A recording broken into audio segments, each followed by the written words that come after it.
I'm Jay, and this is Dave. We're back for another Dave and Jay show. I want to talk about democracy and whether this is going to be the most important election of my lifetime. I mean, I'm 66 years old now, Dave, and I've been through a lot of election campaigns, both provincially and federally. Yeah. I believe this is the pivotal election. This is the most important election of my lifetime because it could spell the end of Canada as we know it. So people that are out there and they're maybe sitting there wondering, can my vote make a difference? The cynics say it doesn't make any damn difference what you vote or when you vote or if you vote.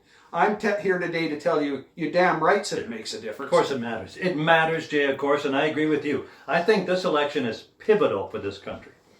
Partly because of where Alberta is standing right now and the anger that is in Alberta about the whole treatment of provinces in Confederation, equalization, a lot of those things coming together, the energy sector being disrespected, pipeline policy, a prime minister who is clearly anti-oil, trying to run things. So I think it is a huge election. But I'm sick and tired of it already, Jay. I'm tired of this whole thing. I'm tired of the debates. Their campaigns, I think, matter, but I'm sick and tired of this one already because of the way it's going and the conduct of the media. So it is part of a democratic process, Jay. Obviously, we need to hear what leaders have to say.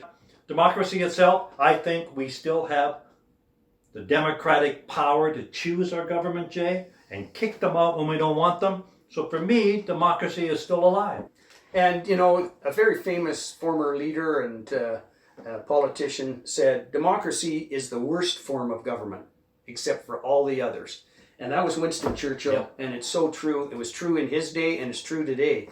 You know, and I well remember a captain in the military sending me an email after an election, Yep. and he was serving in Afghanistan, and he told me the story of these young Canadian men and women over there in the front lines of Afghanistan that took extra risk to take the ballot boxes out to the front Right. bases and the front lines Right. to ensure that people got the chance to cast their ballot. And I actually compare that to Canadians back at home and their attitude towards voting, where they won't even cross the damn street because it's too inconvenient. And I think that people should take their responsibility of voting in Canada a lot more seriously. Well, Get out there, because if you don't get involved in politics, you will be destined to be ruled by those that do. That's the reality of a democracy, ladies and gentlemen. So get involved and make your selection, make Yeah. your choice, and choose. And Because vote. you're surrendering your power to someone else. You're giving up your power to someone else to decide who they want to have to run your country. And then you'll sit back later and say, hey, how come these guys are doing this? Well, because you didn't participate. And Jay's right. Even in ridings where it's clear what's going to happen, whether it's a landslide conservative or a landslide liberal in certain ridings, and people say, my or a vote landslide doesn't... ND. Oh no, that'll Wait a never minute, happen. that'll never That happen. does. Jagmeet Singh will never, ever run this country. Thank God. Yeah. And neither will Elizabeth May. Thank God. Oh, not just because she's a woman. Don't start writing in. She is certifiable. Yeah. Anyway, we digress. a little The bit. We're power talking of about the democracy. power of the vote. Vote conservative. And I do think that democracy is not being served right now by this dictator of a prime minister. And any prime minister who has a majority, Jay, you lived through it, any prime minister who has a majority has a tremendous amount of power.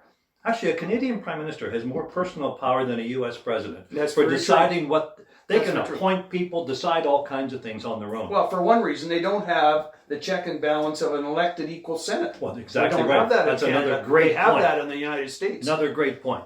So the prime minister has a tremendous amount of power, and we're talking about some of these social issues that have cropped up in this campaign that's driving me crazy. Whether or not Andrew Scheer has a certain personal view, will he impose that on the rest of the country? Stephen Harper had a majority and didn't drag out the so-called hidden agenda, didn't impose any kind of personal beliefs. So Andrew Scheer won't either, but that's not good enough for the media.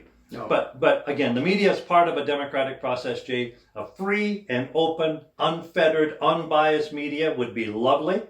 We don't have that. No. But democracy, I think, is alive, Jay. And that's why it's so important for you to get involved at the grassroots level, in your community, in your neighborhood. Put up a lawn sign, take a stand for whoever you believe in, but make democracy work. And if you like this, what you're hearing, subscribe and make sure you share this show with others.